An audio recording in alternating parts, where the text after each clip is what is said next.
bonjour à tous, j'espère que vous allez bien. Pour la deuxième analyse de la saison, on va s'intéresser à la finale de la Super Coupe de l'UEFA entre le Paris Saint-Germain et Tottenham. Alors, il y aura pas mal de choses à dire, notamment sur Tottenham. Donc comme d'habitude, j'essaierai de faire de mon mieux pour te donner un maximum d'informations avant ce match. Allez, on perd pas de temps, on démarre tout de suite par le contexte du match. C'est parti! Ce mercredi 13 août à Udine aura lieu la finale de la Super Coupe d'Europe opposant le dernier vainqueur de la Ligue Europa au dernier vainqueur de la Ligue des Champions. Après avoir battu Manchester United lors de la dernière finale de la Ligue Europa, Tottenham s'est offert son billet pour cette Super Coupe grâce à un succès qui a sauvé une saison globalement décevante, marquée par une triste 17e place en Première Ligue.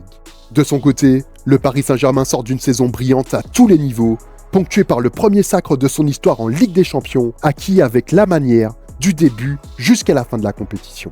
Ce triomphe est venu couronner une année presque parfaite, que même la défaite contre Chelsea en finale de la Coupe du Monde des clubs n'a pas terni.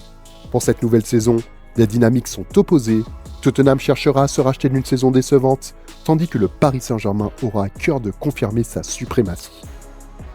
Est-ce que ces deux clubs se sont déjà affrontés dans l'histoire? Oui, une fois, mais jamais en compétition officielle. C'était lors de l'International Champions Cup le 23 juillet 2017.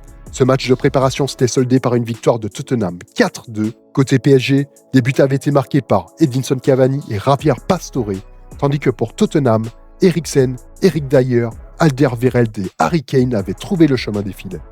Et au niveau de la forme actuelle, ça donne quoi? Où en sont les équipes dans leur préparation d'avant-saison? Pour le Paris Saint-Germain, aucun match amical n'a été programmé, le club ayant choisi de ne pas disputer de match de préparation avant cette Super Coupe. Cela peut se justifier par une saison 2024-2025 qui s'est terminée très tardivement le 13 juillet dernier face à Chelsea, soit un mois pile avant ce match contre Tottenham. Le staff parisien ayant préféré un repos complet des organismes plutôt qu'une préparation physique intense avant ce premier rendez-vous. De son côté, Tottenham a joué 6 matchs amicaux contre Reading, Wycombe, Luton, Arsenal, Newcastle et le Bayern Munich pour un bilan de 2 victoires, 3 matchs nuls et 1 défaite. Ah oui, une dernière chose que tu dois savoir, que ce soit pour Tottenham ou pour le Paris Saint-Germain, la Super Coupe de l'UEFA reste un trophée encore jamais remporté. Ainsi, aucun des deux clubs n'a encore inscrit ce titre à son palmarès, ce qui confère à cette finale un enjeu supplémentaire. Bon, on a posé le contexte. On passe au compo ? Petite précision, alors là j'enregistre cette vidéo, on est le samedi 9 août et je compte publier la vidéo sur YouTube soit demain, soit après-demain. Donc au moment où tu regardes cette vidéo, si jamais tu vois qu'il y a du changement par rapport aux informations que je vais te donner tout de suite, donc que ce soit des joueurs qui peuvent se blesser entre-temps ou des transferts qui peuvent se faire aussi, enfin bref, ne sois pas surpris.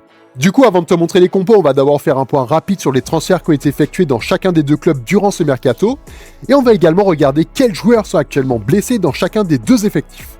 Pour le Paris Saint-Germain, Lucas Chevalier et Ilya Zabarny devraient signer très prochainement et rejoindre Renato Marin comme nouvelle recrue de l'effectif. Et côté départ, aucun joueur majeur n'a quitté le club, à l'exception de joueurs qui ne jouaient pas vraiment comme Skriniar par exemple. Et du côté de l'infirmerie, pour l'instant, hormis Mukiele, aucun autre blessé n'est à signaler. Du côté des Spurs, plusieurs recrues sont arrivées cet été, et la plus importante est Mohamed Kudus, transféré de West Ham pour 63 millions d'euros. Côté départ, la perte majeure reste celle de Son, qui quitte le club après 10 belles années passées au club. Et au niveau de l'infirmerie, Draguzin, Madison, Kulusevski, Brian Hill, Salomon, Takai et Udogi sont actuellement blessés, et à l'heure actuelle, ils ne sont pas prévus pour le déplacement à Udine. Maintenant, passons au compo. Pour le Paris Saint-Germain, c'est l'équipe classique que j'imagine puisque tous les titulaires habituels sont actuellement aptes à jouer. Donc, sauf surprise, Luis Enrique devrait aligner son équipe type. J'ai juste une incertitude, c'est au poste de gardien, puisque Lucas Chevalier va rejoindre le club. Mais au moment où j'enregistre, Donnarumma est toujours dans l'effectif. Donc, qui jouera entre les deux, je ne sais pas. À mon avis, quand tu verras cette vidéo, tu auras eu l'information. En tout cas, dans les cas, je vois Chevalier ou Donnarumma. En défense centrale, la paire Pacho-Marquinhos. En défenseur latéral droit, Hakimi et à gauche, Nuno Mendes. Au milieu, la triplette Vitinha, Neves, Fabian Ruiz. Et en attaque, le trio Gvara, Dembélé, Doué. Pour Tottenham, vu le nombre de blessures et l'arrivée d'un nouvel entraîneur, j'ai un peu moins de certitude sur la compo que je vais te présenter. Alors, pour information, le nouveau coach de cette équipe, c'est Thomas Frank, l'ancien entraîneur de Brentford. Et pendant les matchs de préparation de Tottenham, il choisissait soit de jouer en 4-2-3-1 ou en 4-3-3. Et c'est pourquoi j'ai choisi cette compo. Je suis parti sur un 4-3-3 parce qu'avec les blessures de Madison et Kulusevski, les deux meilleurs profils qui peuvent jouer 10 dans cette équipe sont absents. Du coup, comme je pense que Bentancur, Palhinha et Pape Matar Sarr vont débuter, donc j'ai fait un milieu avec une pointe basse. Après, dans l'animation, ça ne m'étonnerait pas que Sarr joue un cran plus haut, mais ce n'est pas un 10, c'est plutôt un milieu relayeur. Pour le reste, j'ai fait mon équipe en me basant sur les titulaires habituels, tout en tenant compte des absents. Et du coup, ça donne Vicario dans les cages, en défense centrale le duo Van de Ven, Romero, en arrière latéral droit Pedro Porro et à gauche Spence ou Davis. Alors, normalement, à gauche, le titulaire c'est Udogie, mais il est actuellement blessé. Au milieu de terrain, la triplette Palhinha, Sarr, Bentancur et en attaque, le trio Kudus, Richarlison, Johnson, en sachant que des joueurs comme Matistel ou Dominique Solanke peuvent aussi jouer en pointe. Je t'avoue que j'ai pas mal de doutes à plusieurs postes, mais bon, c'est mon 11 le plus probable. Qu'est-ce que t'en penses, toi? Dis-moi ce que t'en penses en commentaire. Bon, au niveau des compos, on est pas mal? On parle un peu tactique? C'est parti! Dans cette partie, on va surtout s'attarder sur Tottenham, puisque pour le PSG, on connaît les grands principes de Luis Enrique, gros pressing, beaucoup de permutations, fort sur attaque placée comme sur attaque rapide, enfin bref, pas besoin d'y revenir. Par contre, pour ce Tottenham version Thomas Frank, il y a un peu plus de flou. Bon déjà, il vient d'arriver au club, et si tu ne regardes pas la première ligue, ça ne m'étonnerait pas que tu connaisses pas vraiment cet entraîneur. Et donc l'idée dans cette partie, c'est d'étudier les principes de jeu de Thomas Frank, pour comprendre ce qui pourrait se passer mercredi face à Paris. Et pour ça, on va regarder quelques statistiques de la saison dernière, lorsqu'il était coach de Brentford.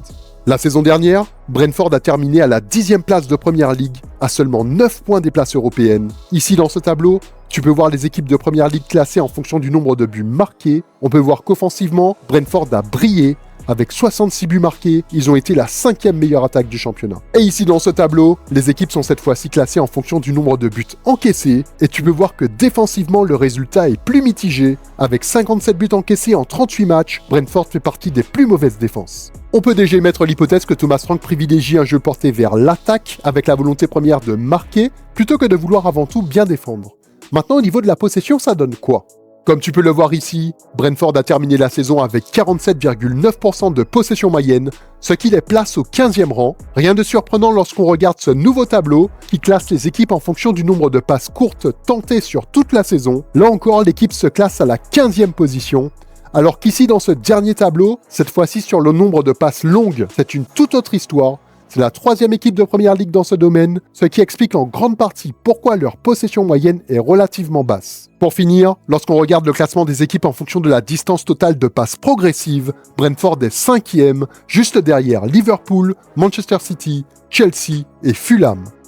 Bon, à partir de tout ce qu'on vient de voir, on peut déjà retenir une chose sur les intentions tactiques de Thomas Frank.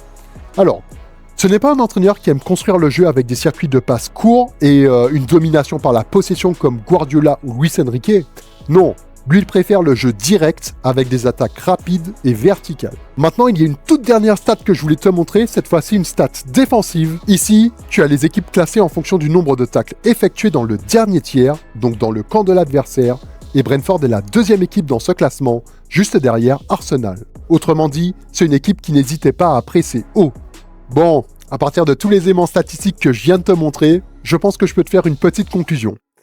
Alors, déjà on est d'accord, ces statistiques concernent le Brentford de l'année dernière. Maintenant, Thomas Frank a un effectif un peu plus fort techniquement avec de meilleurs joueurs à chaque ligne, donc il n'y a pas de souci là-dessus. Maintenant, ses schémas tactiques me semblent plutôt clairs, donc même s'il a un effectif plus fort, je ne pense pas qu'il changera sa philosophie de jeu. Et du coup, donc déjà, il vient d'arriver, donc tactiquement, l'équipe de Tottenham n'est pas encore à sa main, j'ai envie de dire. Et du coup, mercredi, je vois le PSG avoir le ballon, pas de surprise. La possession ne sera clairement pas l'objectif de Tottenham. Par contre, attention aux pertes de balles parisiennes. On a vu que les attaques rapides étaient la spécialité de Thomas Frank. Et je me dis que, même s'il vient d'arriver au club, à mon avis, il a déjà dû faire un travail tactique sur quelques circuits de passes rapides, comme il le faisait à Brentford. Et avec la vitesse de Mohamed Kudus, Brennan Johnson, Richarlison, Matistel, etc., Tottenham a de quoi aller très vite vers l'avant. Donc attention Paris. Bon voilà, je pense qu'on a fait le tour de cette analyse. Comme d'habitude, j'attends ton prono en commentaire. Je veux le score et les buteurs.